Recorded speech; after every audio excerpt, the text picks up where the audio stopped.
right, two quick announcements. Before we start, the first is, unfortunately, there are tiny schedule changes for tomorrow and Wednesday, etc. So the revised schedules, this is what I emailed you last night, but for everyone who loves paper copies, which is all of us, the revised schedules are right outside the door. So please make sure to pick them up on any time today, so you have them for tomorrow and day after. And second, I did want to introduce our evaluation team. We have with us Nancy Lee and Rima Slaby.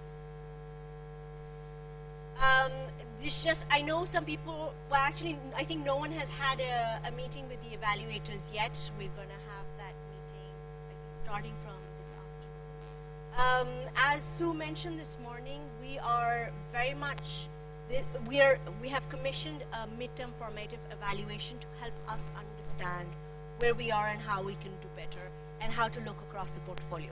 So they are sitting here so that they can get a better understanding of what GrOW looks like, because it's, to be fair, while and when they look at individual projects, a lot of that is then how does that come up or aggregate into the GrOW portfolio.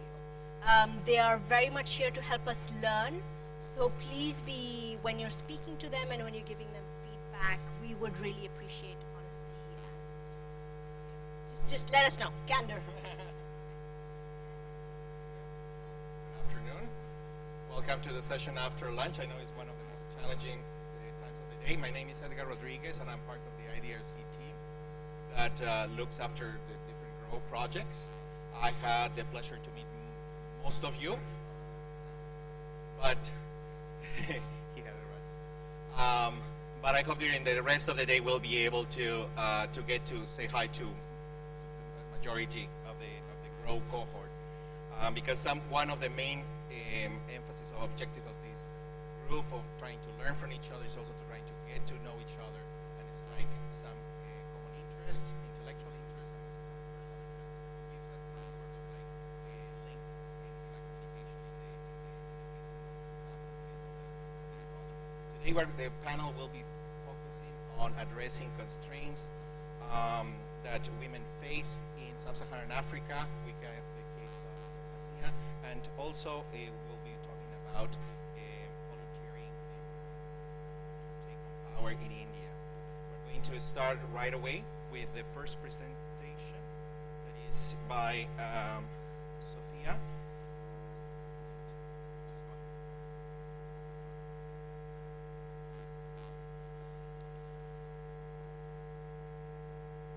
Just in case we are going to have the presentation, the discussants, they were going to open the question period. Have your questions ready.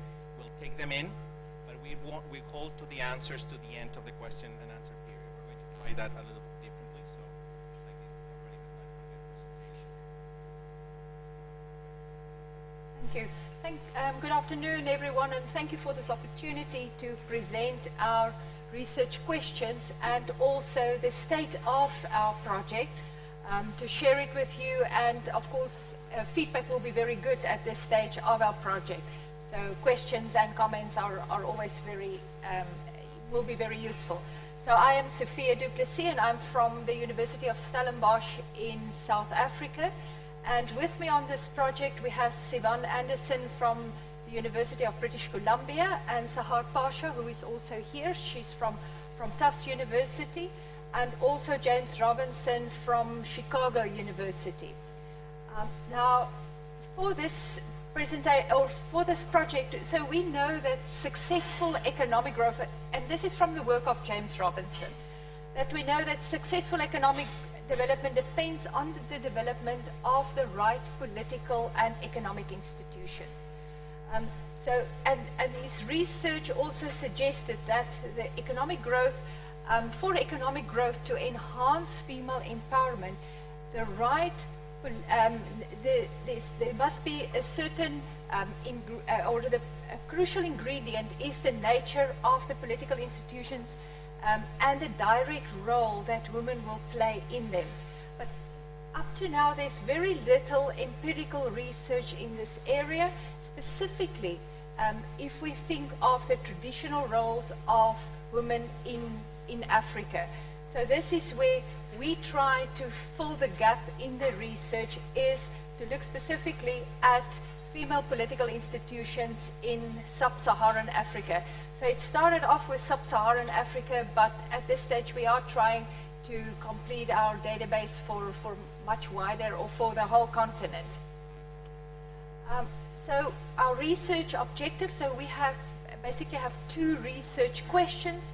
So what are the determinants of female political participation in political institutions in Africa? And how do traditional political institutions influence female economic empowerment and interact with contemporary female political participation and representation?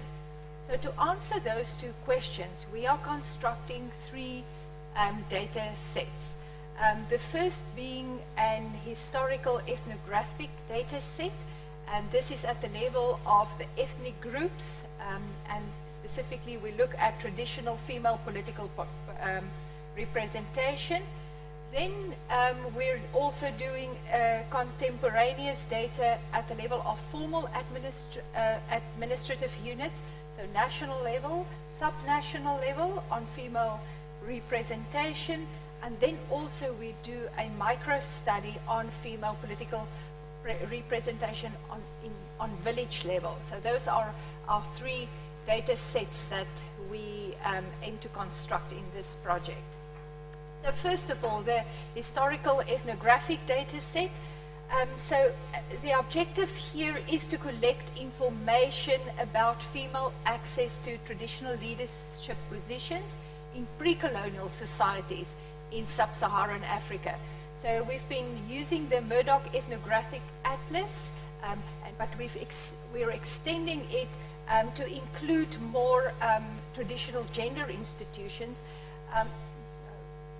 And sorry, I thought I've inserted one extra slide there, but it doesn't matter. So this is extending the Murdoch Atlas, and this is for covering 450 societies, traditional societies on the continent. Now, the way we've been doing this is first of all a literature review, and then we've now at the stage of the survey collection. But so the literature-based collection has been done over the summer in Sahar, and her students have mainly doing this. The research assistants have been doing this. They've looked through the ethnographic studies and coded the qualitative information from these studies.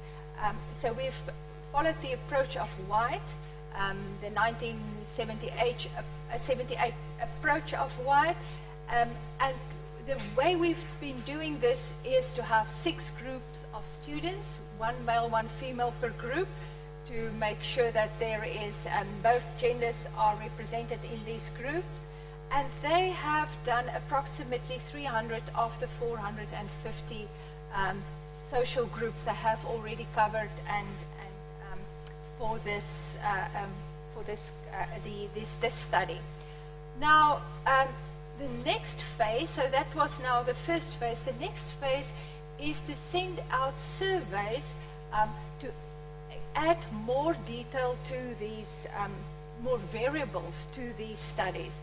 And so the first, so what we do, the way we approach this, is to make use of our contacts that we have, our other academic researchers, regional associates, people that have done work in this field.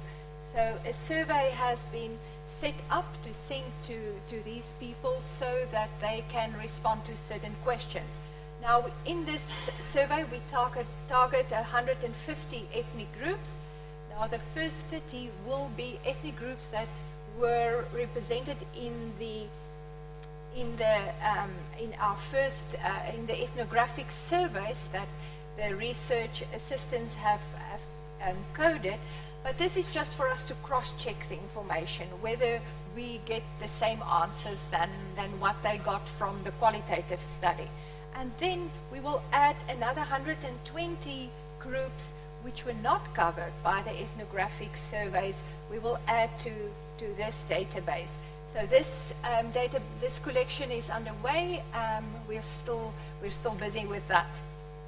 In the second database, and this we've been doing at, or most of it we've been doing at Stellenbosch University, and this is to collect data, contemporaneous data for elections, female representation at national level in political institutions, and that we have been done. So is that we've covered 54 countries in Africa. The time period was from 1990 to 2015, but we've looked at the female representation for the last 2 elections in that time frame. So we have 10 research assistants there, and again we pair them in groups of male and female. So we have 5 groups of students that have done that. But this, at national level, that database is complete.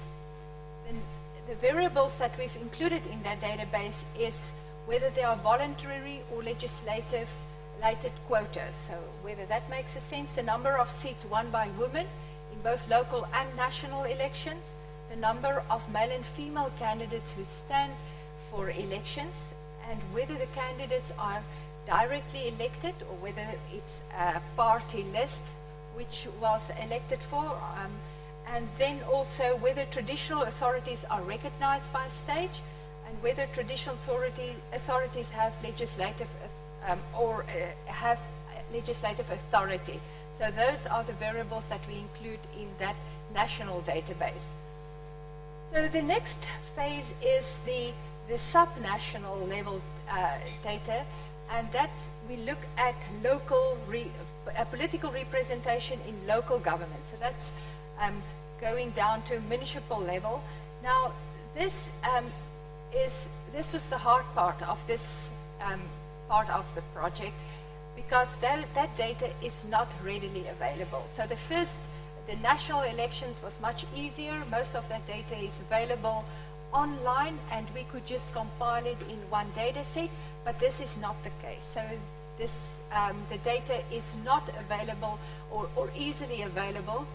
So the students have to call the local election officers, ask for the data, and sometimes when they receive the data, it's just a list of names, 29,000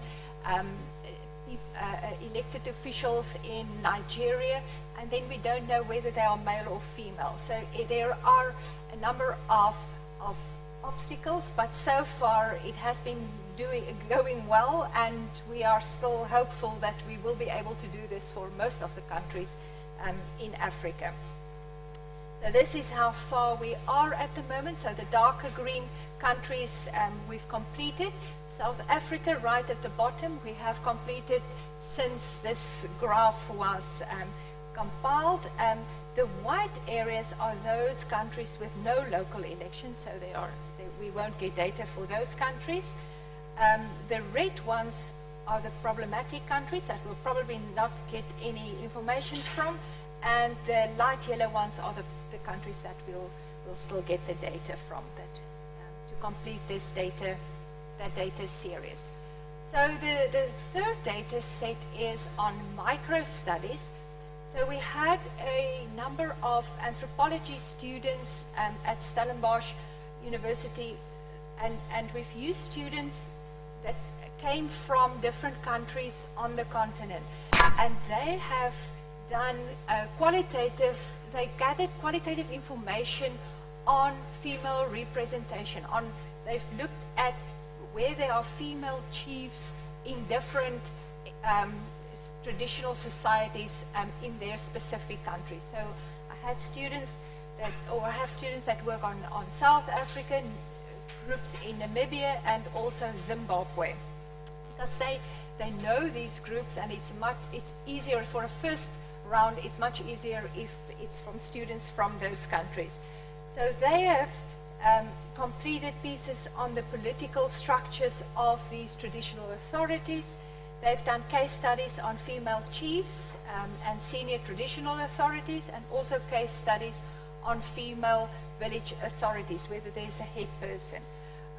And the next step is that what we aim to do is to do a micro study on some of these groups. we have identified some very interesting groups in South Africa that we can do, where there's enough variation between the different groups so that we can get very useful information from that, from a micro study. So this is what we aim to do. So we want to, this is the next phase that we want to do, is compare female and male traditional leaders in these different groups. How do female and male traditional leaders perform differently? And do they invest in different public goods? Do they allocate land differently? Are female leaders better at solving disputes? So all these type of questions we want to do, we want to get information from in a micro study. Now, the research method that we've been used so far for the first two data sets that I spoke about, the large scale data sets, we've created templates to have consistencies across the different researchers, and before the data gets entered into the database, it is first checked again by two students, a male and a female, before the data is entered. So we make sure that there are no inconsistencies. If there are any inconsistencies, we discuss it in a group. We meet once a week to discuss that and make sure that we know where the data come from. We keep a meta file to make sure that we have a good track record of where we got the data and how we got to the point of entering the data in the data set. So for the qualitative micro level study, again, two researchers, as I mentioned before, and also groups or researchers that are familiar with this specific country. Now, this is just some preliminary analysis, so we're really at the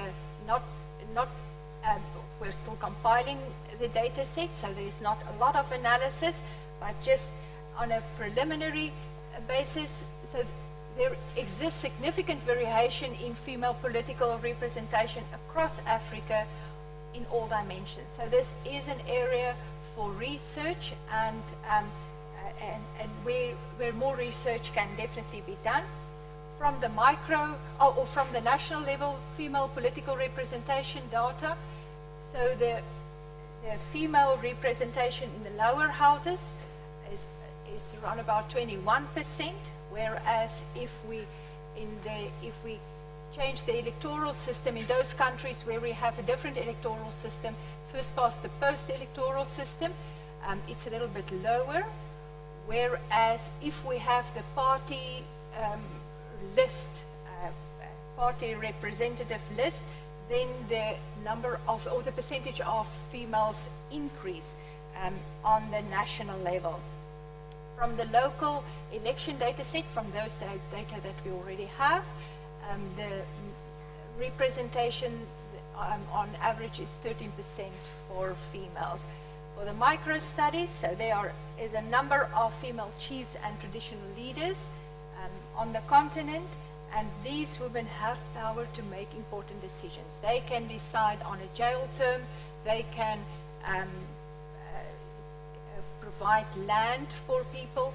Of course, there aren't a lot, but there are female chiefs with that type of power. Now, this is just a graph to give you an indication of the political leaders. So the red areas are where only male represented, by male represented. This is political leaders, and this is some female. The blue ones are some female represented. And what is nice about these graphs, and you'll see it in the next ones that I'll show you as well, as there's a very nice spread across the continent. So it's not as if everything in the south looks the same and everything in the east looks the same. You have a real good spread over the continent as a whole. This is for kinship leaders. See that the blue again for female representation. This is a graph that shows the red areas are solidarity groups for women. So this is a women's society. Sometimes it can be described as a secret society, but that's when a girl becomes a woman, she becomes part of a women's group, which will, and in that group she will be taught how to be a woman in that specific society, what's expected of her to do in that society. And this is the solidarity group for men. Now, the limitations of the research process, the main challenges is that some of the secondary data, but I've already mentioned this, is not available or is very hard to find. But that, of course, makes this data set so much worth the while to spend this time on, because this has not been done before. And so if we put that data set in a consistent manner, it will be very useful for researchers in the future. And so we must find contacts in different countries that can help us, and sometimes it's harder for some countries, it's just harder than for other countries. Some of the electoral commissions don't have working websites, and if we email them, we don't get responses, or their inboxes are full. So we've resorted to calling the different electoral offices. So that we have been doing the students have been doing for the last 2 months. They've started to do that. For the ethnographic data, we must make sure that there are no gender bias when we code the qualitative data. And then the positioning of the research, and this is my last slide. So the data set will be useful for researchers interested in inter-regional comparisons that transcend national boundaries. The data collected by this project is a first to extend coverage of key gender variables to the ethnic groups covered in standard ethnographic data. The local election data have not been done before. Such a database does not exist.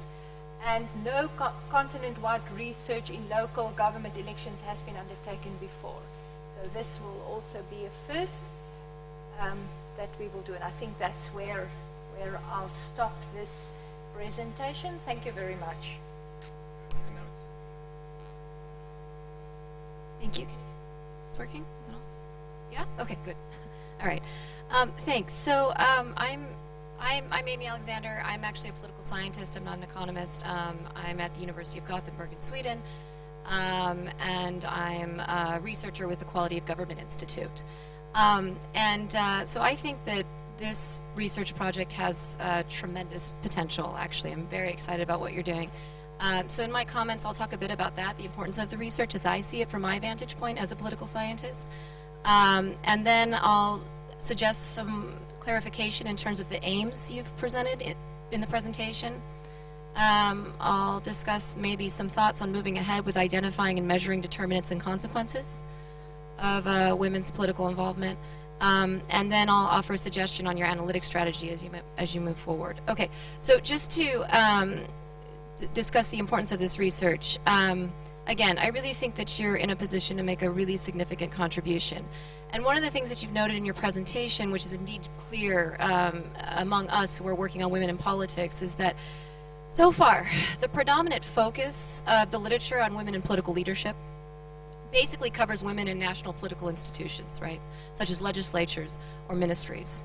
That's really what you get when you look at the bulk of the research. And so this has ended up focusing on the national level, right, has ended up biasing, I would say, the field in a couple of ways. So one thing is basically what you get is you get a focus on cross-national drivers of women's inclusion.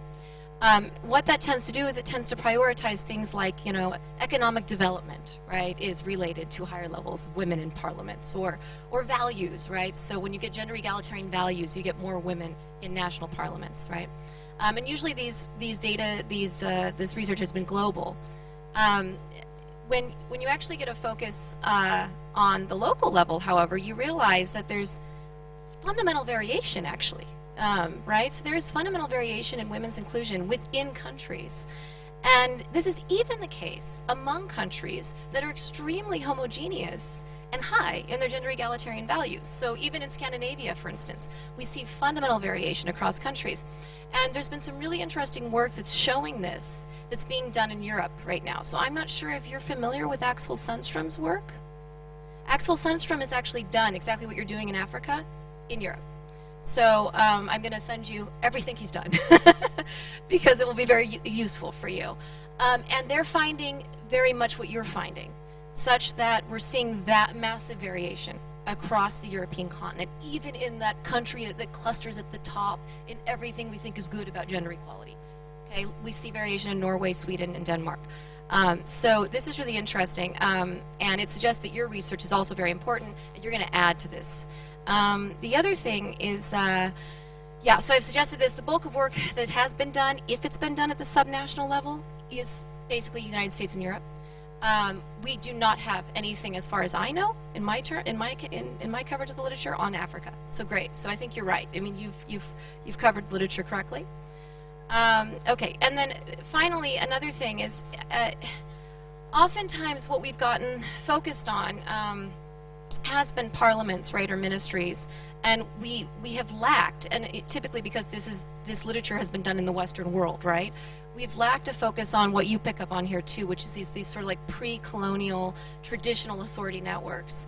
As far as I can tell, the literature is not looking into that. And I think you're making a huge contribution by moving in that direction. Okay, so let me talk a bit about your research aims now. So, right, in the beginning of the presentation, slide 2, you come up with, you have 2 aims, and one of your aims is, I'm going to say it again, how do traditional political institutions influence female economic empowerment and interact with contemporary female political participation and representation? Okay, this is a mouthful, and I had to read it like 5 times to try to understand exactly what your aim was. Now later, on slide 20, we get another set of aims. And they're clear. So first aim, what determines the variation in female political power across Africa? That's clear. Second aim, using this variation, what are the impacts of female political power on socioeconomic outcomes? Very clear. I think in addition, getting back to that first kind of strange, complicated thing that I can't really get my head around, I think you also want to have a third aim where you want to ask whether or not you're seeing a dialogue, so to speak, or a spillover, so to speak, between the traditional political institutions and women's inclusion and these more typical colonial or post-colonial institutions, right? So you want to see whether those are speaking to each other in any way. I think that's what you want to do, but I think that needs to be worked out. Okay, so moving ahead with determinants and consequences of that variation, right? You're least developed right now in this presentation on determinants. You really don't discuss many. So I'll give you, it would be nice to see a list of explanatory variables. I'm sure you're moving in that direction, right? So I will send you the stuff on Europe. I think that will give you a good insight into what could be included from that literature. I'm going to highlight a few of those things. One thing that's not either in your sort of determinants or in your consequences is anything having to do with corruption. Now, in the European research at the subnational level, corruption is being looked at both as something that's actually influencing whether women are let in, but also as something that women potentially have the ability, a unique ability to combat. So I don't know how you can bring this into your study, but I think it's really important and you should think about it. You also might want to think about looking at symbolic effects in addition to substantive effects. When you talk about your kind of outcomes that you would expect, your consequences, as they're listed here, there's nothing that's touching on the symbolic effects literature. So that would be how are women affected in terms of their participation. I'm wrapping up now. Let's see. Okay, and then a suggestion on the analytic strategy. I'll send you, I have much more, but I'll just send this to you. As you move ahead, I think you're in a unique position to do multi-level models, so I'm assuming you're going to do that, but you really should take advantage of the nested nature of your data set. So anyways, very exciting. You'll get more comments in the written stuff.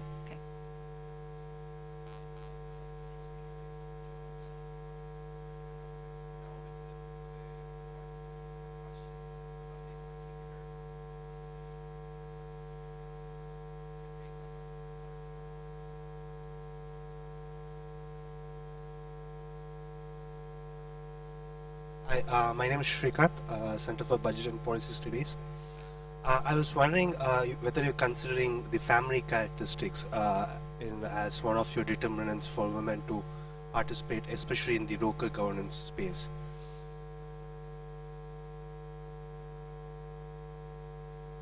Family characteristics, especially male participation in the family, male participation in the political space, whether that had led to the female participating in the local governance unit as well.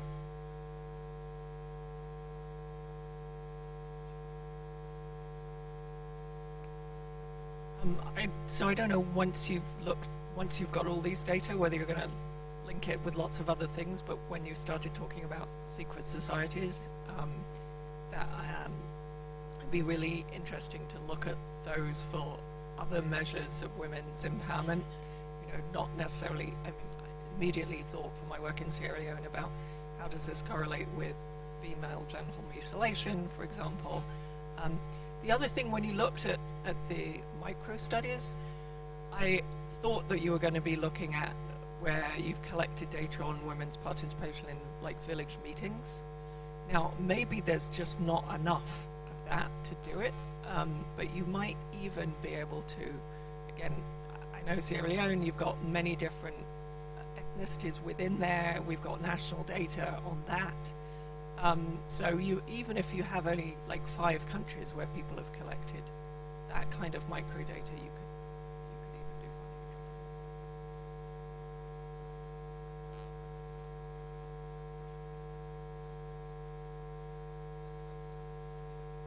Thank you so much. I'm so interested to learn more about how you did that. I'm particularly into, if you can say a little bit more how you got anthropologists to code and compare, and perhaps also say a little bit about, you know, traditional ethnographic maps had lots of nonsensical stuff, right? And what came out of that, you know, just say a little bit more about that exercise, bringing anthropologists together and create a comparable data set for that.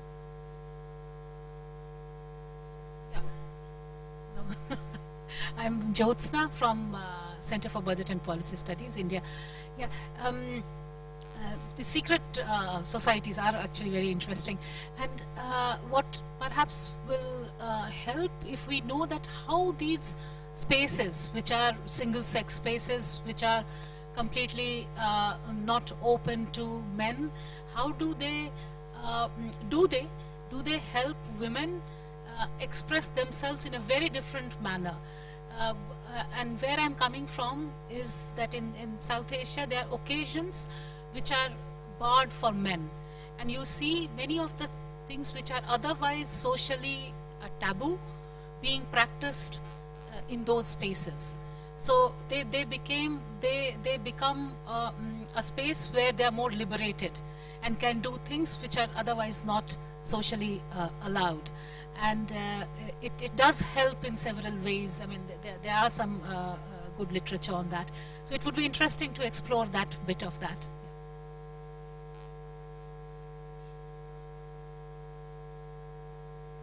Sonal Desai, University of Maryland. I'm really impressed by the use of ethnographic atlas because I have tried to use it, and God, it was difficult. I finally gave up, so I would love to know more about how you actually did it.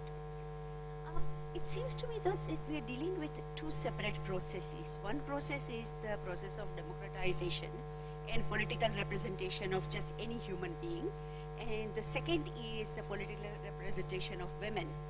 And I was wondering if you had sort of considered, given the level of diversity of societies that you are looking at, is there a way for you to control just how much democratization there is? So I think we're going to change the rule that you answer these questions. How do you feel about that? So that we overcome this as well.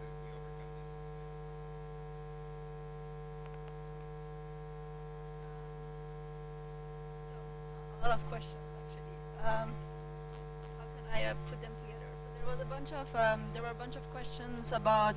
Can you hear me well? Yeah. So there were a bunch of questions about the secret society. So I'm just gonna start there, right?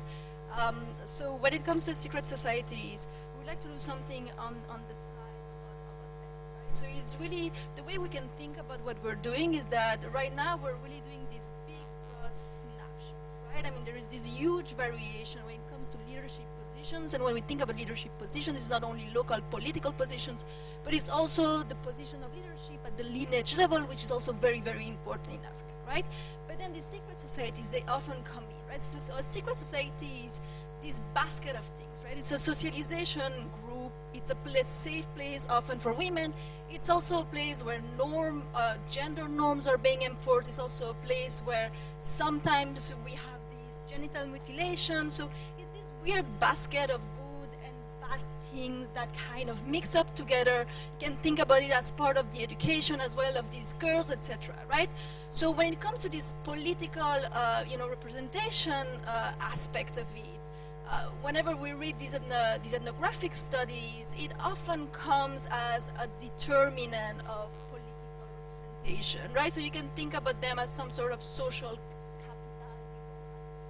capital level, and it helps, women to be represented as a group. Is it good? Is it bad? That's part of the empirical work, right? So hopefully we'll be able to get a better picture when it comes to these things, right? I think it's very rich, right? And we really hope to get something out of it, yeah? When it comes to our ethnographic data collection, it is a mess. It is a mess. There is no way around it, actually. But then you do really with what you have, right? And in this case, we kind of originally read the anthropological studies that were compiling this qualitative data. So just to give you a sense of what it is, right? These are ethnographers who early 20th century, somewhere mingling with the colonizer, ended up going in a lot of different countries and then wrote these ethnographic studies. Now they're called pre-colonial, pre-industrial, everything goes. Some of them are in the 70s, other in the 50s, other in the 30s. And basically, they've been coded systematically by an anthropologist called Murdoch, and it's literally reading these studies, the qualitative information, and coding systematically across a large set of variables, going from their agricultural practices, whether they have centralized state, etc., etc., etc. Right? So we're taking this as our main building block because it exists, but it had no information on this female access to these traditional political positions, right? So that's really what we're adding to that original data set that exists, right? And we use very similar method. Because we're coding qualitative data, we kind of, and because it's gender related, we're doing this, teamwork, right? We have one girl, one boy together. They each read separately the ethnographic studies, several studies over one ethnic group, and then at the end of the day, they get together and then compare, what they've been coding. And we've been conservative to the extent that if it was ambiguous, we let it like that. If there was no answers, we let it like that. We're kind of pessimistic going at it. We're surprised that we actually managed to cover, 300 out of the 450 groups that we ended up getting, which is kind of good. And that's where the second stage comes in, right? So now what we're doing, we're really using a rich network of researchers who worked in Africa, who are actually in touch with these ethnic group, anthropologists, etc., to kind of complement this early ethnographic data collection. And the way we're proceeding, we have this survey that goes through similar questions we covered with the ethnographic studies, but now we're using people today, right? And we're covering and cross-checking our answers on the ethnographic studies to kind of see whether things, go in the same direction, and we're also filling in the gaps of what we couldn't cover to start with, because we have 150 groups that we just couldn't cover, right? What is it's going to be an interesting process, actually. We'll see how that goes, yeah? Was there anything else I missed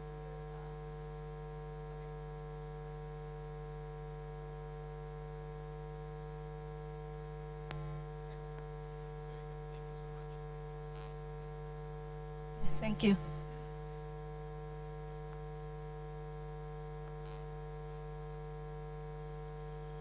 Okay, hi, my name is Flora Myamba. I'm part of the team for implementing this project. I am with Kinyondo, and he will present part of this. And what we are doing is we are looking at the impact of cash transfer program. There is a program in Tanzania that is run by the government through an implementing institution or program for the government. And we want to see how that program is bringing any impact on women's empowerment.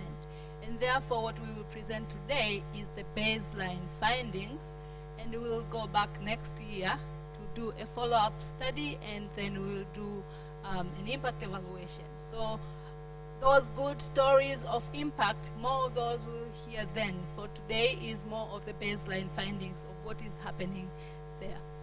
I'll start by introducing the team. We have a large team of people implementing this project within Rapport and outside, including other stakeholders or researchers from other institutions. And we have Frank Grimat, who is here also as an advisor, and he has been helping us on the team. So what we will present today, in outline, we will describe the project, and then we'll tell you the methodology, but also present the preliminary findings. It's still preliminary, it's work on progress, but we do have a quantitative aspect of that, of which we'll cover the summary statistics, and we'll also cover the main part of this project, which is the index, explaining the results on the women's empowerment.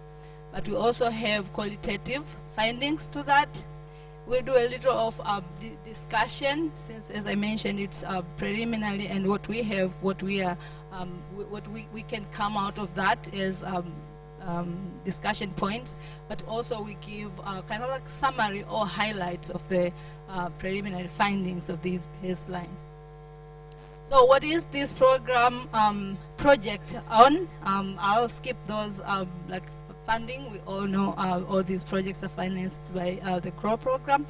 So the main objective of this study, we are exploring the extent to which CCTs, this is conditional cash transfers, implemented by this government project that I mentioned on TASAF, it's Tanzania Social Action Fund, and how does that enhance women's autonomy and power to make decisions, of which we define as empowerment. Now we want to, we would like for you to note that PSSN, I'll explain a little later, this is Productive Social Safety Net, which is the cash transfer program we are evaluating on, was not designated as women's empowerment program, and hence they didn't develop an evaluation framework for the women's empowerment. They do have another, like the overall impact evaluation, but not specific for women's empowerment. And we care about this mainly because more women engage in agriculture, more women in Tanzania are in the rural agriculture sector, and more of the burden of taking care of the family is on the shoulders of these women. So that's why important for us to make sure that we, that's why it was important for us to do this study. We want to measure the empowerment using this IFPRI's methodology, Women's Empowerment in Agriculture Index. We use the 2012 version, and we give on the link there, that's a detail of the Women's Empowerment Index. What the index does, it evaluates empowerment, or it defines empowerment based on 5 key domains, including production, resources, income, leadership, and time. And with that, we hope to be able to identify women who are empowered or who are disempowered, and then measure the individual access to household resources. Now, we use TASAF's intervention framework, of which, maybe to highlight, the implementation had a pilot phase and the PSSN, or the implementation phase. So we include in our sample 2 districts from the pilot, and then we have districts from the PSSN. And so we use the evaluation framework just to be safe, because this is an implementation program, and we don't do that implementation. So we had to play safe by making sure that since this is randomized control experimental trial here that we are doing, it was important for us to make sure that we play safe, especially with the control villages that we will be going into. And so we employ both quantitative and qualitative in this approach. And the main question we are interested in answering is to what extent do CCTs, which is conditional case transfers, empower women? Now we are using quantitative approach where we run questionnaire. We have two sets of questionnaires, one that is looking at the household level and the other one at the individual, which was run or like administered in the same household, but one for male and the other one for the female. And we used enumerators, male and female, that would interview accordingly. And there is a sample for the quantitative, including 1935 households. But we also had some qualitative in-depth interviews, focus group discussions, and stakeholders interviews. And the stakeholders are still ongoing. That was this year's plan. So we do have 9 in total, 9 districts that were involved, plus 2 pilot districts that were involved in this project. And the map there shows where the districts are highlighted in brown. Now, going to our preliminary findings. We do have, as I mentioned in the outline, the quantitative part that will give the summary statistics. And this is of the survey, the whole survey. We have called it Survey of Women's Economic Empowerment in Tanzania, in short, sweet. And then we'll do the index findings. So the first part is what my colleague will come and highlight. And so we do have just specific information for districts, excluding the pilot districts. So that's what we'll be presenting here. And it's highlighted there based on female and male. And those are the sample on the 9 districts that we have included. And we'll highlight some of these findings in summary statistics. Thank you, Flora. I understand, Rodriguez. We've got 10 minutes? Okay, thank you. I thought you have 5 minutes. But Flora, don't go very far because I just want to take 1 minute. The story that I want to give you is that the people that you are dealing with are poor. That's all I want to talk about here. So if you see me rushing, that's what I want to show you. Looking at different characteristics, majority of people that you are dealing with have got the maximum of primary school education. When you look at other things, majority of these people have, mud kind of floors in their houses. When you look at different dimensions, also you will see similar things across, and that's what we are showing. When you are looking at agricultural products, majority have got 1 or none. When you look at this particular graph shows you that you have got a little bit of outliers. Some few people that we talk to are into areas that are really outside what we have just been telling you, that we are dealing with the poor. But again, you can see majority are in that angle where you have got people with 0 or only 1 land. And you can go on and look at different things like titles. Majority don't have even titles. These are poor people. When you're looking at livestock, majority have got no livestock, and so on and so forth. So this is all that I wanted to show you, that we are dealing with very, very poor people, and that you should take in context when you're looking at what we are doing. And what we are showing in this particular table is that we have looked at whether there are significant differences when you're looking at control and treatment group, and we are seeing in most of the variables that you are dealing with, there's no much differences, and that tells us that you have got a very good data set. Flora, would you please come and finish? Great, thank you. Now I'm moving on to presenting the findings of the empowerment, the women's empowerment using our survey. And I give again that sample, that this is a sub-sample of the main sample, because the other one was including the pilot districts, also the household information. Now, this was just specific male and female information that they gave that we used for the index. I want to also highlight how the index works or subdivide these domains in terms of the questions that we asked. And on the right, I'm not sure if I can use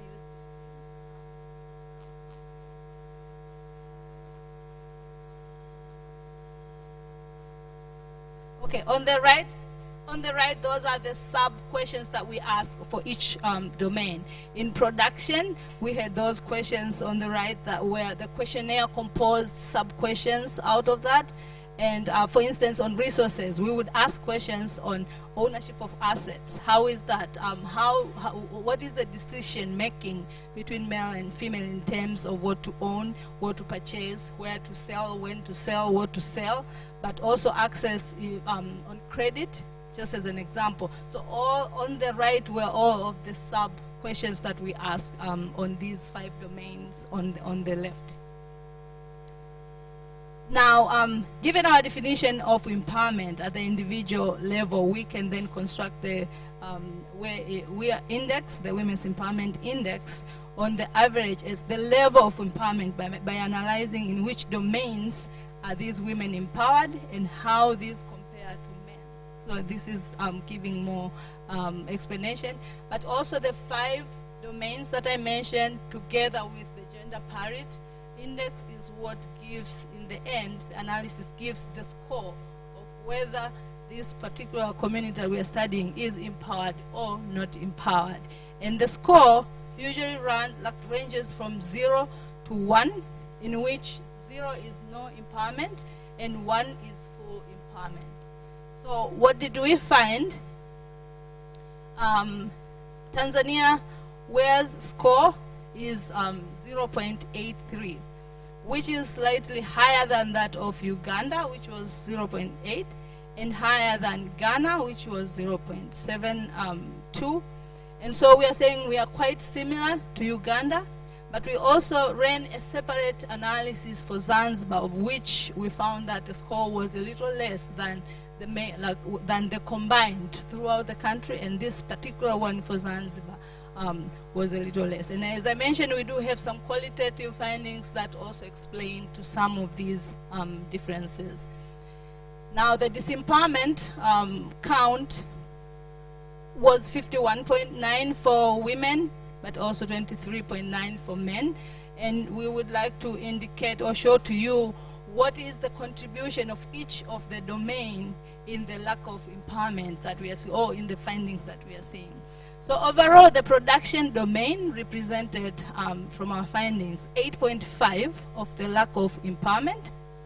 Resources was 31.0, income was 4, leadership was 31.7, and time was 24, of which explains to us that we say that to raise empowerment of women, one would need to pay attention on the issues regarding resources, leadership, and time, because the contribution of these other 2 was not as much as these 3 that we would like to highlight. And that is the main highlight that we are putting across.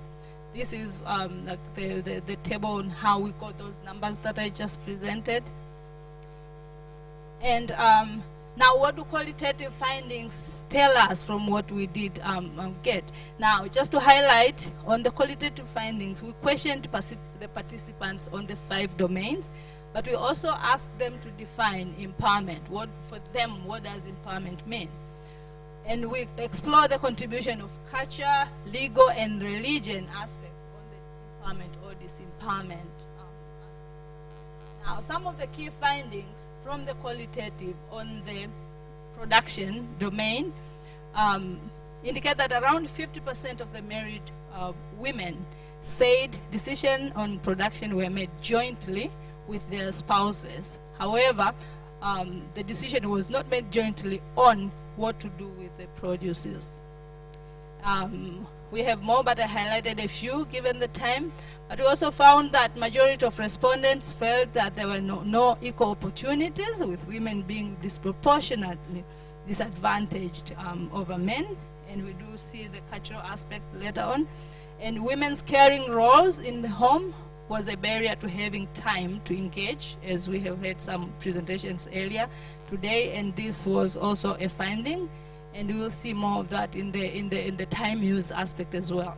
On resources, majority of women did not have full autonomy to, in making decision on resources in terms of acquisition, purchase, sales, transfers, or assets and investment. As you can see, this is consistent with what we see on the index. And on income, a significant number of both male and female say decision on how to spend income were made jointly. However, the final word was usually made by husbands. On leadership, more male than female had previously occupied leadership positions. And on time use, many respondents, including women, said they were free to decide on how to spend their time on leisure, but more of those who said so said they were free to decide when they who said so were widowed, and also said back then they had no freedom. So we can see that issue on when a male is in the household. Now on the definition, how did these participants define empowerment? It's consistent with what we defined using the 5 domains, but these women had more to say on some things that they thought was more important for them when they defined as empowerment. So women's financial support to engage in income generating activities, for them it was empowerment. Some say capabilities that can enable them take charge in their own lives, including relevant skills and training. And some said the rights that are important for promoting gender equality, and others yet said when men take care of them, when the husband take care of them for them, they felt that it was. I mentioned again the fact that we looked at the cultural, legal, and religious aspects. And the male dominance, the patriarch aspect, was certainly the main issue. And we give examples of some of the phrases that indicated, like that were indicated in these discussions and interviews. Now, what are we saying generally is that, as Ebo presented, our findings, the randomization looks okay for us given what we have done. But also we conclude that the population that we're dealing with is really poor, and therefore for TASAF, the program, we say that the targeting process was done appropriately, at least over 90% successful. So what do we do given the findings that we just explained from the qualitative and the quantitative? Somehow the quantitative, the index score was higher than what we were hearing. To rerun using a different cutoff point. We ran the index, and what we got, the number went down. So we see more disempowerment than the way it was presented earlier.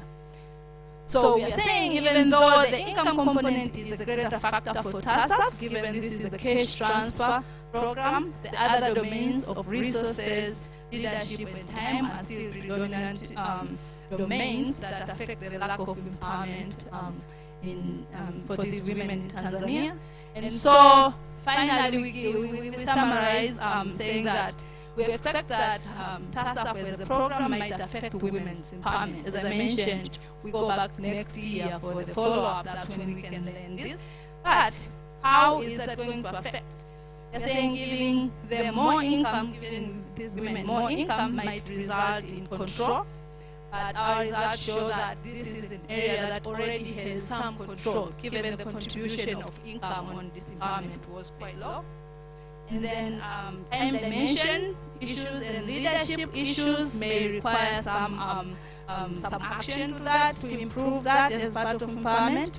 But the main important one is the resource domain, which is ownership of assets, purchases, sales of assets, and also access to credit.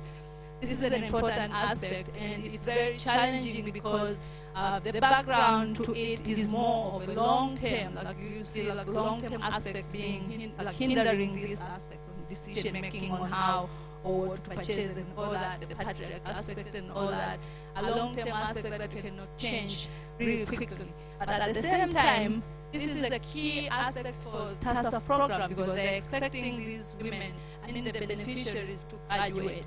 So if this is a limitation, it means that TASAF has to look for other ways to empower these women in these aspects that are missing.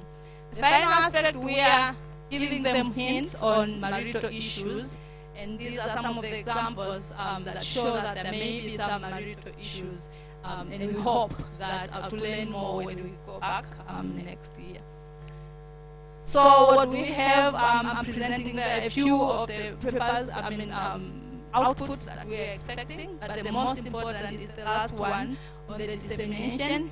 The follow-up next year that I already mentioned, but before that we have a dissemination next week, actually this week, with the government and other TASAF stakeholders. So we'll be disseminating these findings, and then we'll disseminate again on the 31st with a wider group of stakeholders. I think I'll end there. Thank you.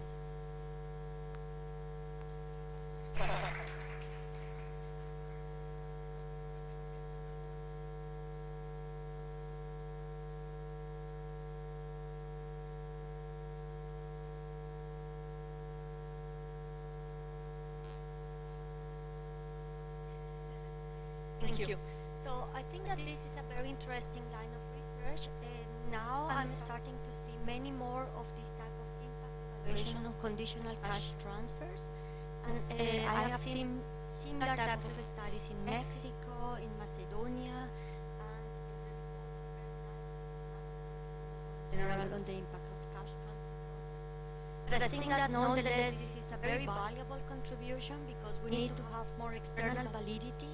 And we need to learn more of the different experiences, what is happening, how it is working, and what are the different experiences and in which conditions it can be or not be realized. So one of the questions and one of the things that I find particular about this program is that the conditional cash transfer is not aimed at empowering women. Nonetheless, here what you are trying to do is to evaluate what are the impacts on empowerment.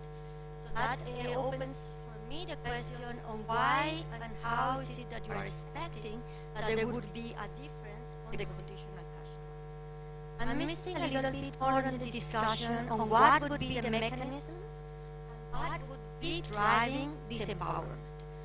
So on one hand, methodologically, what you are trying to do is that you are doing an interview for treatments and controls simultaneously, and some of the people will receive the program earlier, others would be receiving it 18 months later.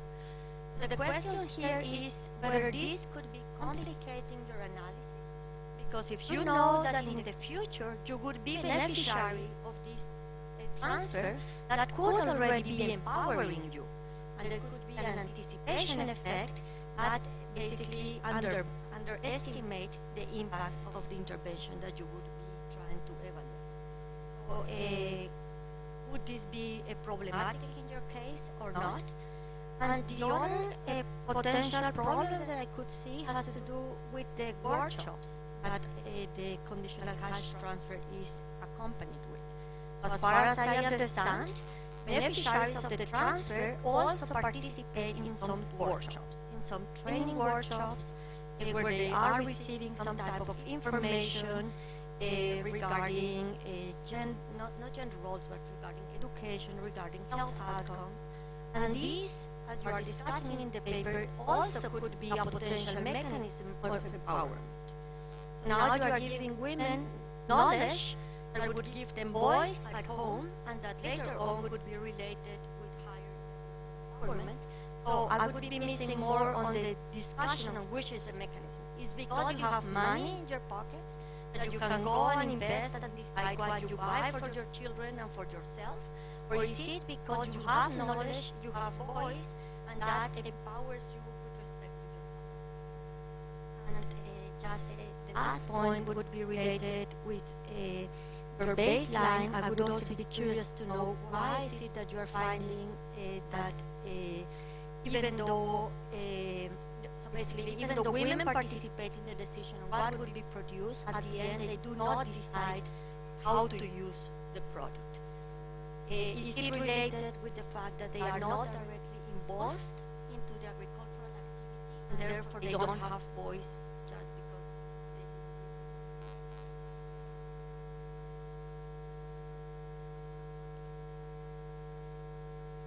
No, over here. So again, I thought that it was a great opportunity. I'm very glad that you took the fact that they're doing an RCT of this conditional cash transfer to look at the gender effects. It would be really interesting to see it in this context. I'm going to spend most of my time talking about measurement. So you are using this measure that's been developed by IFRI that has the great benefit that you can then map what you're looking at to other people have measured the same, used the same measure in other countries, so you can compare your sample to this other sample. But I would really encourage you to not just present that, but to dig out some of the details, to pull up some of the details of what's going on, because you kind of end up with this fraction of women empowered that just obscures all the wonderful richness of the data that you're collecting. I mean, just to give you a sense of that, you know, you have information on assets. At the end of the day, if you say, well, you know, the number of empowered women has gone up from 20% to 30%, I don't know what that means. Whereas if you tell me that the value of women's assets has gone up by 10%, really, that's a vivid thing. I can kind of get my head around what this program's done. So we can talk afterwards about some where you then have to worry about condensing it all down. And I'm not saying don't use this measure, but you should also have some ways of explaining and describing the incredible richness of the data. You also have some technical issues because of the way the index has sort of 0-1 cutoff. You could have a lot of improvement below the cutoff or a lot of improvement above the cutoff, and you wouldn't be picking up any of that. So that's a disadvantage of what you're doing. Talked about visualizing it. I'm also worried, so we're going to have a conversation about measurement tomorrow, and one of the big topics is this decision. You know, a lot of us use this how much input do you have into the decision about production. I think there are a number of problems with that, although it's completely a standard thing that everyone uses to measure gender, but I think some of us are questioning it. Partly it's a bit too abstract if you just say decisions about inputs, as opposed to talking about a very specific input. Then the more specific you make the questions, the better people are at answering them. But I also think it would be nice to have things that aren't just about measures of empowerment, that aren't just about decision making, and could be, you know, concrete things like, I don't know whether malnourishment is an issue here, but like if, you know, girls' weight went up, well, that would tell me that they're investing more in girls. So I think there's room to add, you know, are they doing their own economic activity rather than just saying that they have an input into the family's economic activity. So I think there's a lot more richness you could get out of this, and maybe we can have a conversation afterwards to go into some more details.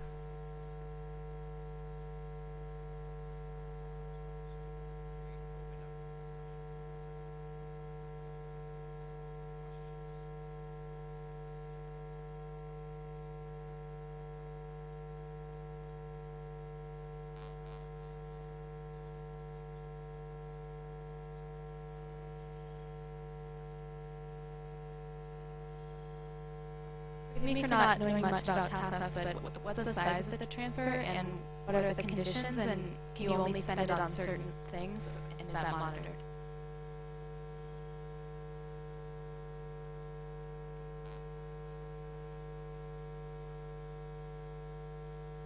I'm Ocotober from GrOW. I want to echo on this thing about measurement. There's this joke back at home that says, I have the final word on whatever the decision making at home is. But that final word is honey. So, but people report on this type of questions. It's not necessarily a good measure of what we want to look at in terms of how the decision making is done. So we have to be careful on that. And also I want to echo on the comment of why and how do we think in terms of how empowerment is produced after this. There are reasons to think that a transfer can increase empowerment, and there are also reasons to think that this can reduce empowerment. And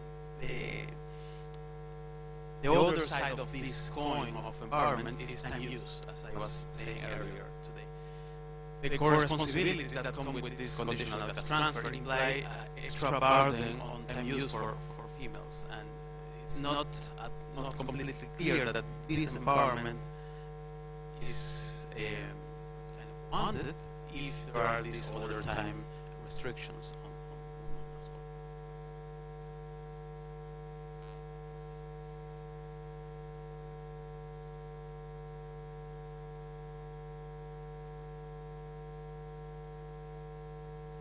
Jennifer Brack, Uganda.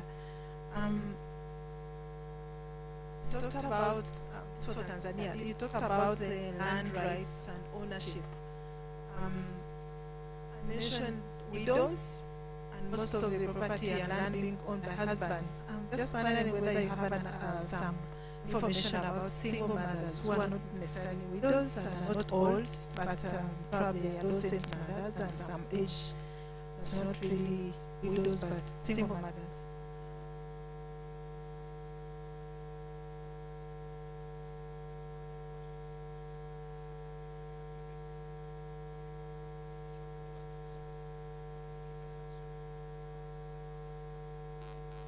Okay, great. Thank you. Thank you for all your contributions, and we will be taking most of these as contributions to improve, but also to prepare for the follow-up survey questions, because that's very important.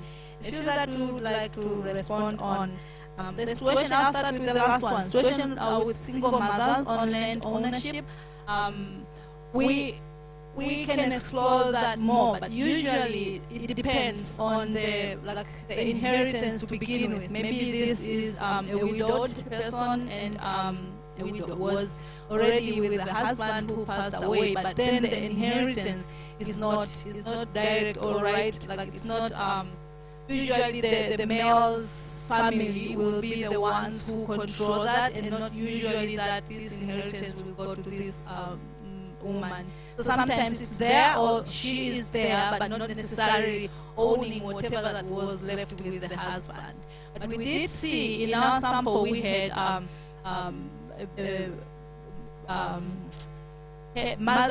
female head of the households and compared with the male.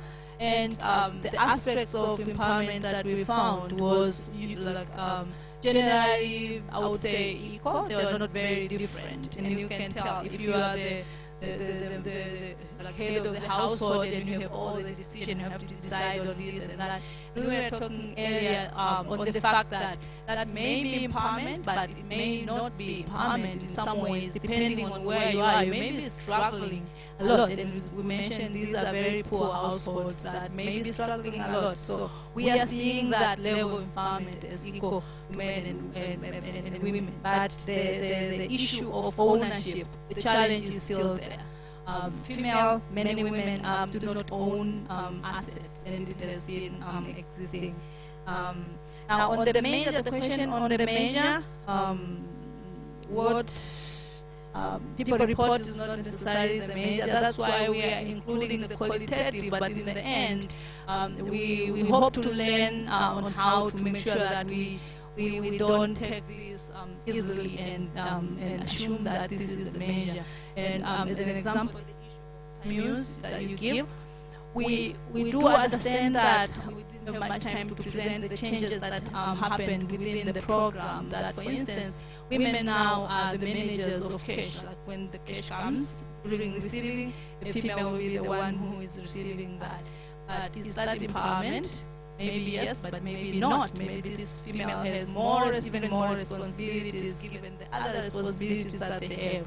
Or maybe they even quarrels with their husbands in the household because of the struggle of the power to control that money. We just don't know. That's what we expect, that when we go next year we will be able to learn. So I agree with you. It's not a given. It's not necessary that it's empowerment. So we hope to learn whether or not it's empowerment. On the conditions of TASAF, education and health are the conditionalities.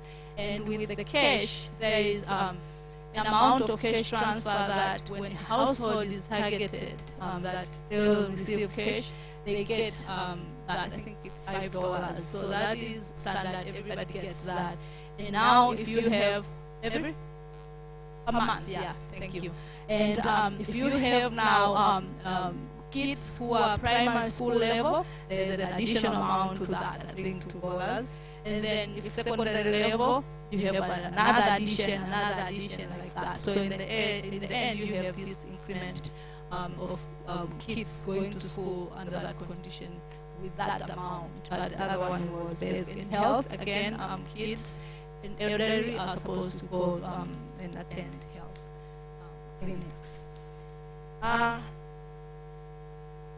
For discussants, thank you for the contributions. I wanted to respond on the complication of the control. We understand there might be, but that's why earlier when I presented, I said that we are like slaves of the program, because we have to go with what they plan for the same reason. We don't want to be counting these villages as control when they have already gone and started giving cash. So they have an impact evaluation framework, and they had already planned for these villages that will not receive cash until then. And hopefully, as they plan, hopefully these villages that are controlled do not know that usually the household is a village, but the household is what receives cash, and they don't know the final selection if they are going to receive cash. So hopefully they're still in that dilemma, not knowing that they will receive, although we are not denying the fact that there may be some condemnation in terms of what they can expect. In the workshop and trainings that they receive, this is standard for all beneficiaries. Now the question, we don't know if they are doing it, if they are all villages doing it, but usually when they receive cash, of which they receive after 2 months, there is these trainings that is given for each of these beneficiaries who are gathered there. So we hope that each of the village is doing that, so that there is this standard, and so when we learn the impact of what we are evaluating, if there is any additional impact that is influenced by those trainings, we hope that it will be standard. But then with the qualitative, we have questions that is also checking that. On the index, I understand we do have we don't have much control on some of the aspects, and we thank you for the contribution. But we have, the good thing is that the index has allowed for kind of flexibility and modifications that we could do. For instance, the qualitative aspects that we are now doing the digging, as you mentioned, like getting the information behind what is just on the face of the index. So we hope that we hope to use that as an advantage to be able to learn even more than what the 5 domains that is presenting.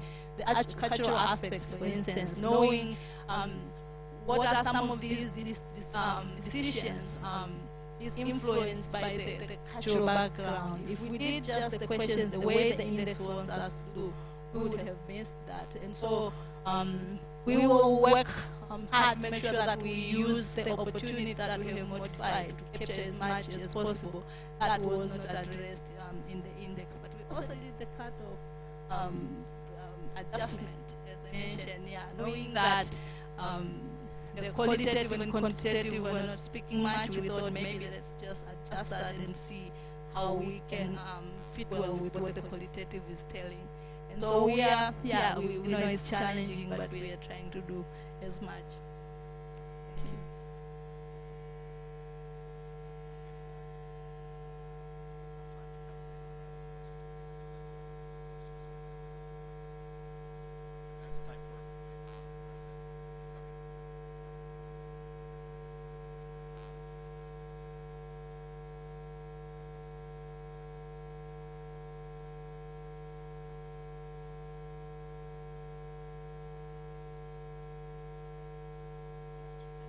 Thank you. Okay, so is that better now? Right, so the paper that I'm presenting is very different from what we have seen today. This is an experiment, this is a lab in the field experiment, and this is in India. I think that even though this is not a randomized controlled trial, I hope that this will be a very exciting project and probably it will be also inspiring for the next round of randomized controlled trial interventions to do. So this is joint work with the Prof. Banerjee, Gerhard Riner, and Michael Bolney. Most of us are from University of Gothenburg. And why are we looking at this question? So we know that the development path depends on the institutions. And the societies that have good institutions and that manage to set rules of the game that deter individualistic behavior in favor of group interests are more successful. But we also see that in most cases societies do manage to establish mechanisms and establish norms that curb individualistic behavior. And people seem to be willing to incur in personal costs and enforce norms of good behavior. People is willing to stop the antisocial and discipline them and demand good behavior. However, one factor that is just generalized across the world is that in most of the societies, the enforcement and the creation of norms is in the hands of men. It's very difficult to have figures on political participation. We are just seeing here some examples on how this can be built. But what we do have is some information on the share of women that are in the parliamentary positions.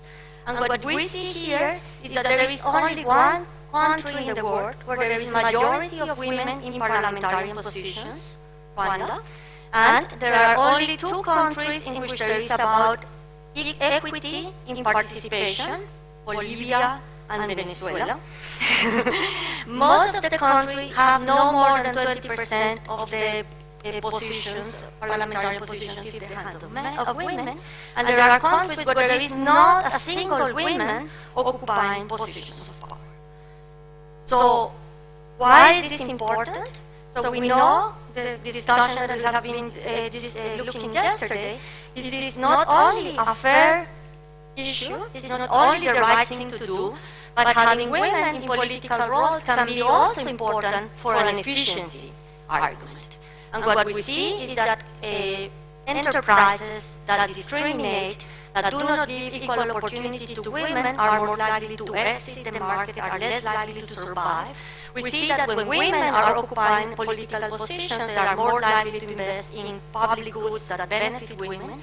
It is possible also to decrease corruption. It is likely to improve the view of legislation and to have equal representation and equal rights for everybody. And there could also be long-run effects that translate into change in norms into what is the appropriate role of women.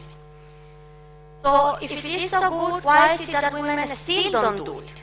So we acknowledge that there is a dimension that is discrimination, but what we are focusing here is more on the supply side of norm enforcement. And the question that we are asking is it that they are not in these positions just basically because women don't want to do it? Is this a problem of self-selection? And why is it that they are not willing to do it?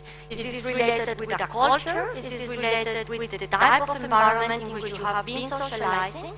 Patriarchal versus matrilineal societies? Or are these different innate? Is it a trait that all women are less competitive, are less willing to engage into positions of power and don't have voice?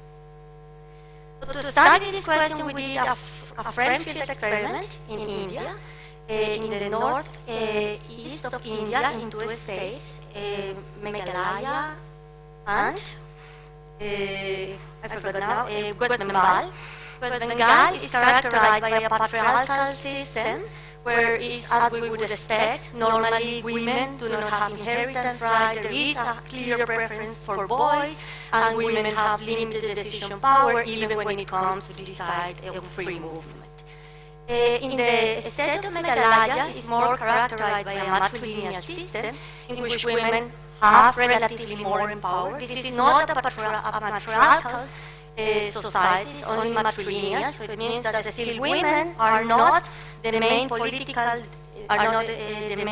representatives, but they do enjoy more freedom. So they can decide who they want to marry with, they can inherit, the youngest daughter can have inheritance rights, and what we observe also is that there is lower domestic violence. So given this setup, what we are asking is how does this social environment affect the willingness to take positions of power? We do that using an experiment, and we use something that is called a public good game with endogenous third-party punishment. The way it works is that there are 4 participants matched in a group, and we explain that 3 of the participants will play the role of contributors, so they will receive an endowment of 30, they will have to decide how much they invest in the private account, how much they invest in the common account. Investing in the common account is less profitable than investing in the private account. And one of the participants will be taking the role of third party. This fourth participant would receive a wage of 50, and his role would be to observe the contributions that the other 3 participants do to the public good. Thereafter, he can decide, do I punish low contributors or high contributors? And if I punish, it decreases the income of the contributors. In turn, contributors can then decide, could I punish this third party? Was he unfair to me? Was he abusing his power?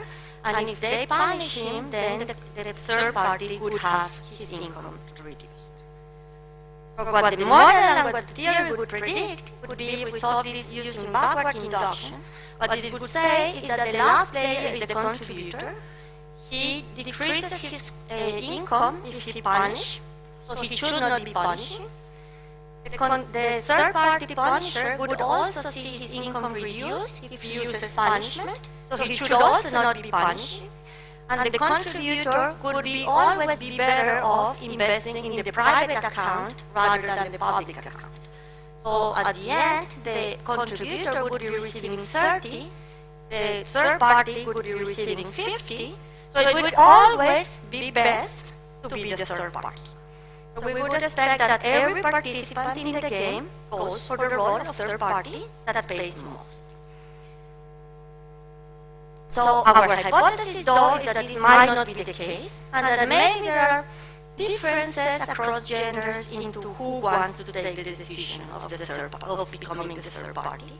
And we expect that this would be depending on the society you come from. So what we expect that women will be less likely to do it, the gender gap will be smaller in the matriarchal society.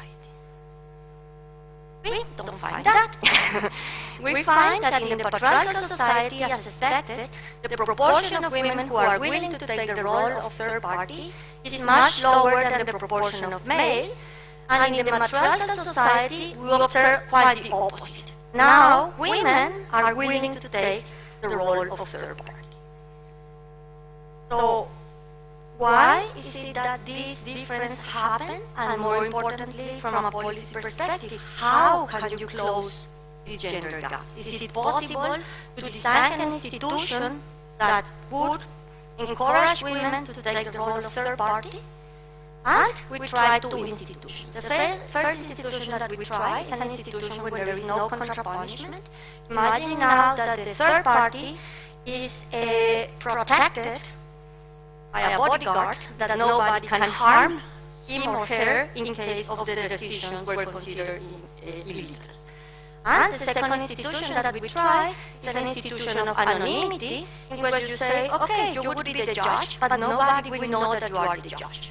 So if there is a bias, a social bias into what is the appropriate role that you should be occupying in the society, then this should not matter anymore because nobody knows that you are the person who is in charge. What we find is that both treatments are actually effective at decreasing the gender gap. Now, if we compare the red bars, the gender gap disappears both in the patriarchal and the matrilineal society with both treatments. What is more interesting, and what we think is very exciting here, is that now, when the role is anonymous, the proportion of women in the matrilineal society who want to take the role goes down. So that means that there were many women who were doing that, not because they were self-interest motivated leaders, but because they felt that they were forced by the social environment to occupy the role. They were unwilling leaders, and if they had the chance, they would rather escape it. So the conclusion of this research would be that maybe and that it is possible to close gender gaps, not by changing incentives, not by paying women more, not by giving them only privileges in terms of affirmative action and reserving quotas, but also in terms of changing the institutions and doing institutional reforms that adjust to the type of preferences that women have and the type of institutional environments in which they would like to operate. Thank you.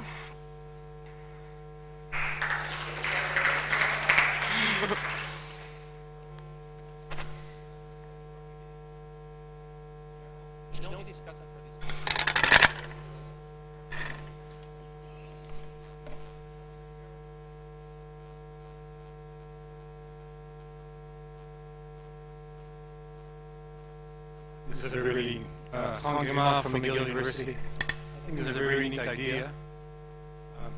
However, this is a game, it's not an institution. It's a different game. To call it an institution is a little strong. Because most people, when we think of institutions, it changes.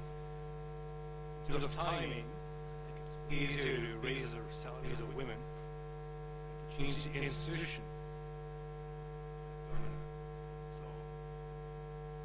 Don't seem to make that distinction here in terms of that experimental game. That's why it's like, this is neat, it's a good idea, but it's an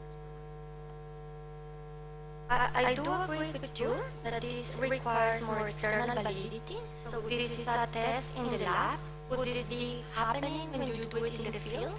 And I would be very much favoring implementing this in a real institution where women would participate and they could take a position of voice in which they can participate in a committee or not.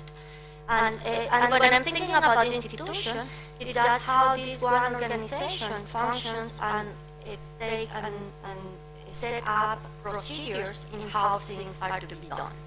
And I think that in that sense, it is possible to change the way in which institutions operate or in which organizations operate. Probably you cannot change the way in which the whole society organizes, but you can change it in few organizations. And this is what we are thinking here as a possibility.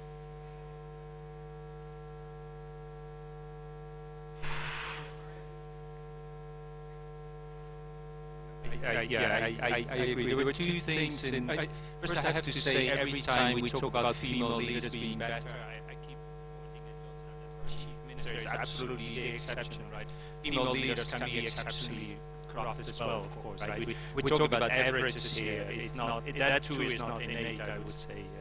I don't know where it comes from. Two things where I think I'd like you to elaborate. There's a little bit of a gap there. One, you went from setting norms to representation in political institutions, and I would think that's women's roles in setting norms as the raisers of children is probably the most important thing. The political leaders set, unless you're Trump or whatever, but set far less of norms than what happens in the socialization of the household. So that doesn't invalidate what you do, but I felt at the beginning there was a bit of a gap there.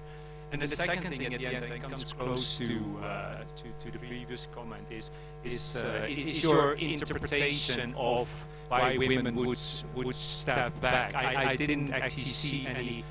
You gave an interpretation in there that I didn't actually see where that came from at all. So I'd like you to elaborate a little bit. We both asked. We said we were following your experiment. It was very interesting, but then your conclusions, like we could have come to a very different one, but you probably have more evidence on that. Was that what you?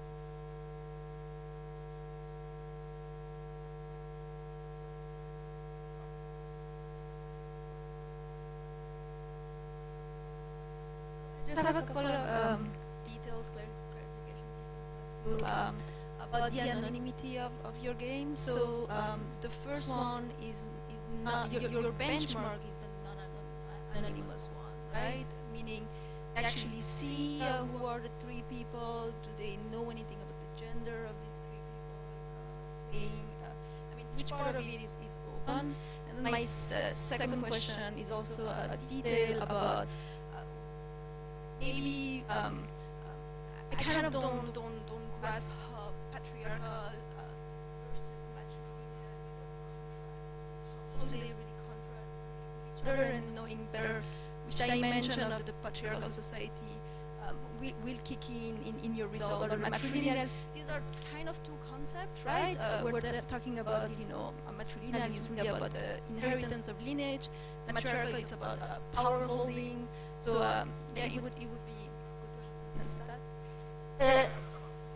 Okay, absolutely right. So what we have in mind is a mechanism in which, by having economic power, you could also have more voice, and you could have more autonomy in taking decisions and more freedom into being willing to take voice.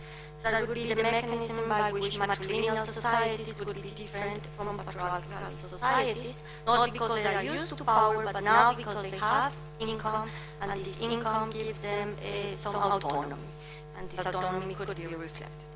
Then regarding your question on why is it that women are likely to be less willing to take the role, when we think about it, when we set up this game, you can think that taking the role of third-party punishment can be a role that is risky.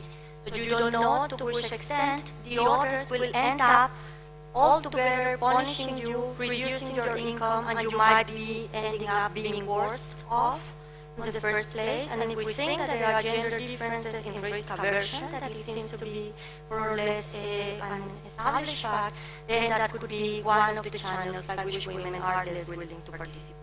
But besides the level of risk aversion, that could be also something that has to do with aversion to feedback. And it seems to be that women in general dislike the fact or feel worse once that they give negative feedback. So getting negative feedback tends to depress them more, to take longer to build up their self-esteem again, and there are psychological studies that are showing that this type of negative feedback is worse for women. So in that case, there could also be an additional toll on why they don't do it. And the third channel that we are exploring here has to do with what is expected for you to do in society. So if you are a woman who stood up and take power, you would probably also be more likely to end up being punished because you are going against what is expected from you as your gender role, and the expected punishment would be higher on one hand, and that is what the anonymity role would be dealing with. So even though it seems like there were no clear mechanisms, we have an story.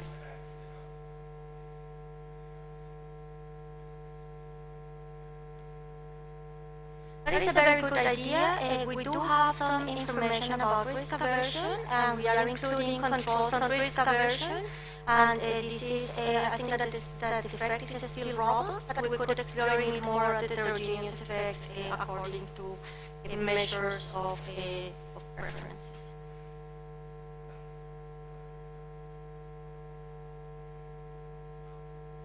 We have questionnaire and experiments, so they also did. Yes. So we have, for instance, information about education, and it seems that education is one of the factors that deter participation. I'm not presenting this here, the correlation with socioeconomic characteristics. Yes, there are differences across groups.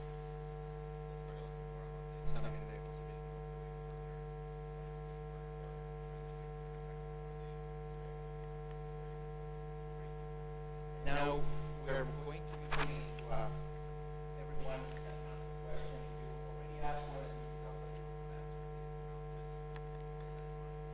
Any questions for the three different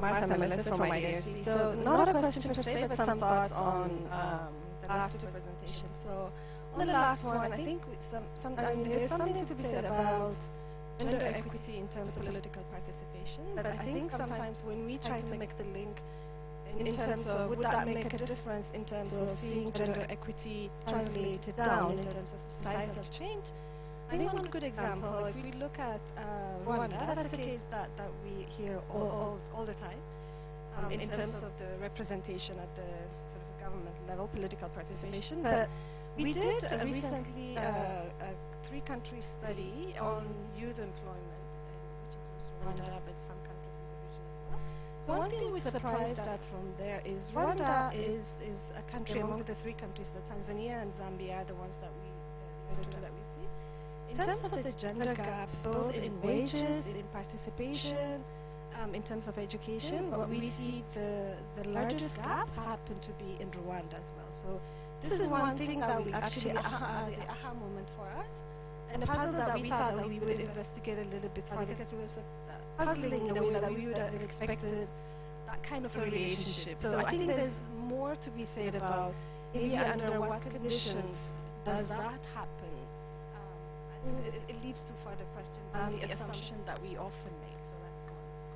And in terms of the CCT, the conditional cash transfer, and again, this is some of the work that we've learned from South Africa and other contexts. Sometimes I think we assume that because there is a grant, regardless of the size of the grant, we assume there would be some impact. And in terms of South Africa, for example, because the size, this is the pension grant that we've seen, because it was large enough that we were seeing some impact, so we were able to actually see, is this what's the tipping point in a way? Like if it's very small, do we expect any impact beyond just smoothing income? So I think in your case, because it is small and you have a coupling, there's also the training, there's another dimension going on. So I think it would be really interesting to see, is it the conditional cash transfer that you're focusing, or is it something else that is having an impact? So if you have a way of unpacking, unfortunately because of the way it's run, so you wouldn't have another control which has only the cash transfer, but in the qualitative, you may be able to pick that up, because I think there's a lot of assumption regardless of the size of the grant. We are expecting a lot more than what they can deliver. So it'd be interesting.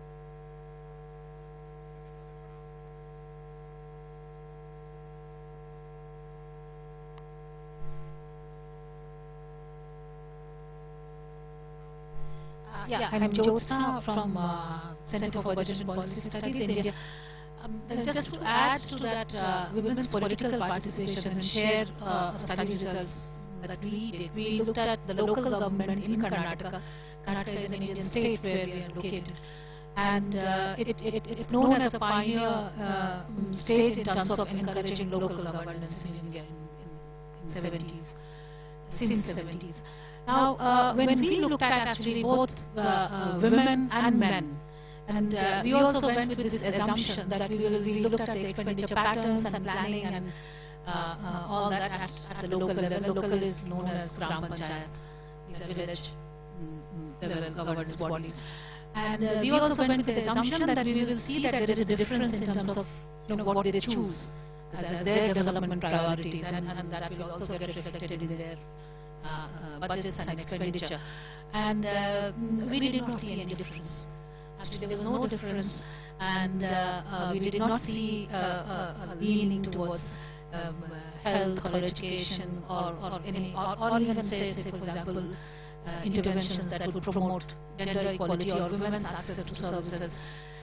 They were also going for roads and those things which are generally high expenditure areas and allows you to spend more in a shorter period of time. And therefore, we cannot say it with certainty, but what we felt that the same indicators that are used for judging men, women also try to follow those. Rather than what we found that though they were talking about these issues, they were not really prioritizing these issues. So there they were themselves competing with men and looking at themselves and doing the same thing, which makes them look like men rather than somebody else. And in terms of people's expectation, it was very interesting that they did think that women are less corrupt, women leaders, but they also thought that they are less effective. Although the data did not show them as less effective, but in people's perception, they were less corrupt and less effective. So just to share that.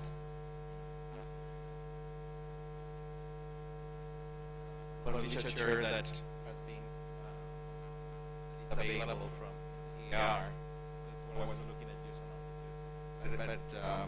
some of some of the studies in which they go through different Indian states.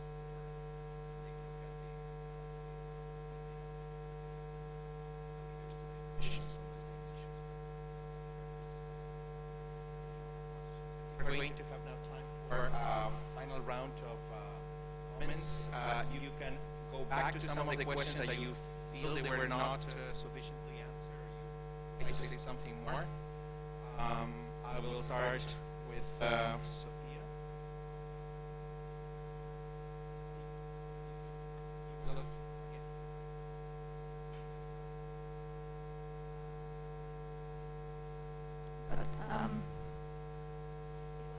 Time ago in my mind. I hope I remember I'll say something useful here. I guess that maybe I can kind of give some context into what we did and hopefully answer some of the questions here at the same time.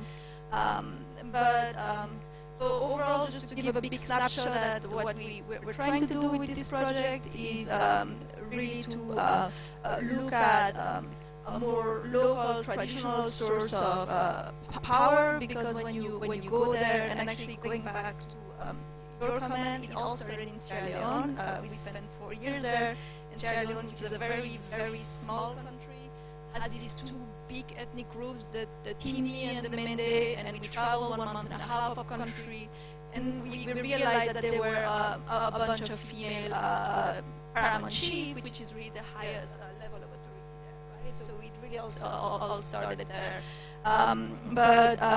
So just to get at this, right? We realized that all of the decision making is made at this very local level. There is very little information about it. So that's really where our study is gonna rest, right? And we're gonna look at the interaction of formal and informal. We hope to be able to assess the determinant of the variation we're observing in the data. And then the micro study is not really in the scope of this grant, but we already did a bunch of quantitative research on it, and we hope to be able actually to follow up, looking more carefully at a number of ethnic groups in South Africa. Number, okay. So I'm not sure we'll find great data about corruption, so I'm not sure we'll be able to address that. I think that it's true in general. There is still a lot of things that we need to learn about women leaders, women political leaders, women and corruption. But I don't think we'll be able to address that actually. Sorry. So I think that part of what is the big unknown question here is who is taking positions of power and who is willing to occupy power. And I think that this is also something that we don't know much. So all these experiments and all this quota experiment literature just shows us that in some cases there are differences in outcomes, but they are very silent in who is taking these positions and why they are taking these positions. So I do share the concern that was raised in this session that it's not just about having some women in power, but it's also who are these women and to which extent is these popular leaders, is this representing the interests of the majority, is this a democratic process or not? And that's where I think that the research should be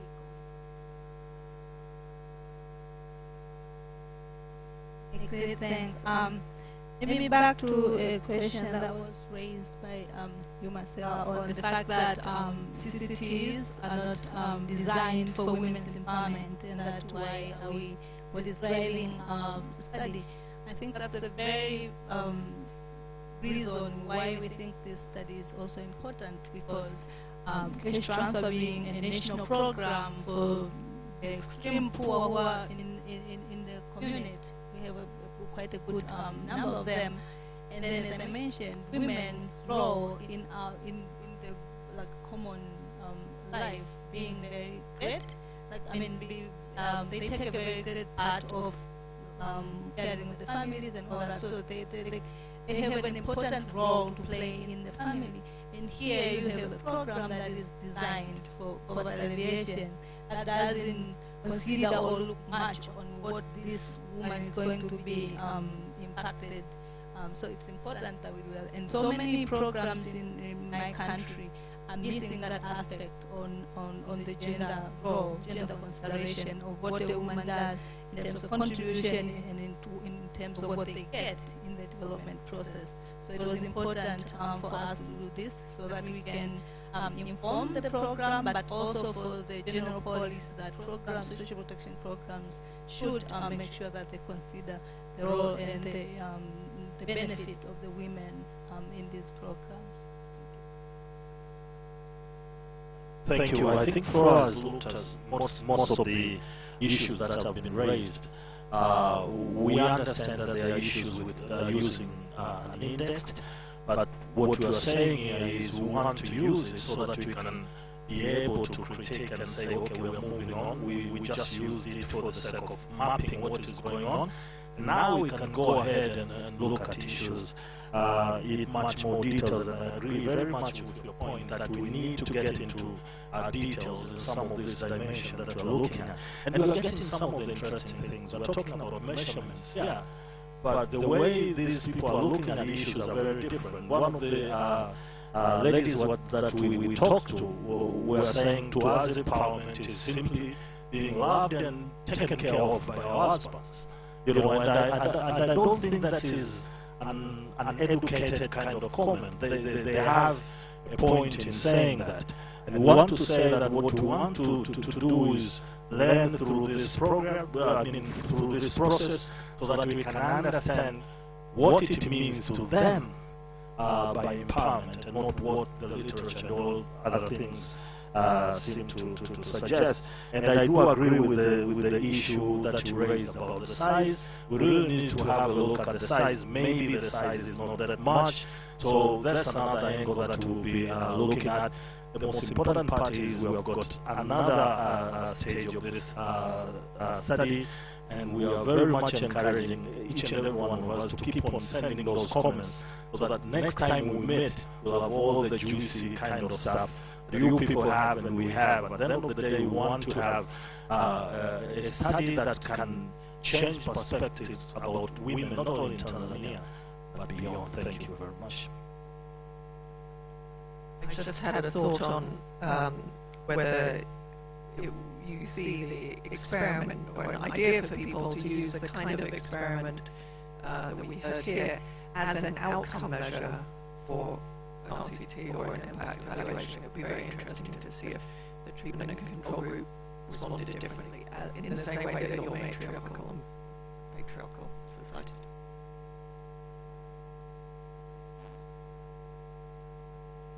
Still one question. There was one question there from the back that I think we haven't answered yet, and that is whether females have representation in local government through family participation. Now, we won't be able to pick it up with the data that we have at the moment, but this is something that we'll try to establish in our micro study, where we have these micro level studies in different villages, and that will be one of the questions that we can, that we'll try to establish, is whether women then have, through their family participation, have say in local government.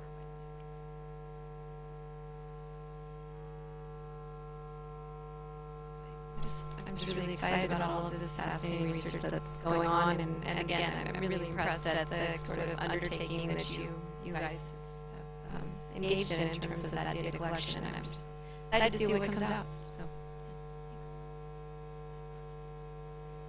You're joining me to thanking such a well-behaved panel. We would like to announce that we're going to have a break. During the break, you can come 15 minutes before 3:45. We're going to have a show. Who are interested, so you can come a little bit earlier. And we have two more announcements. And we'll let you get coffee, which we all need, I'm sure. Just the following people, just retain this information, please. Caroline Cameron needs to be here at 3:30. Please don't move. 5:30, everyone, Rachel, Shahan, and Caroline, everyone in the panel needs to be here as well. And 5:40, Flora, you have a meeting with evaluators, and please keep in the back of your head, you need to be back here at 5:40. And then just Matilda is going to guide everyone. We have some meetings with evaluators, so I'll kind of pay attention to the agenda, and she'll kind of walk you through the specifics of where those will be. So if you see your name, please make sure to be there on time.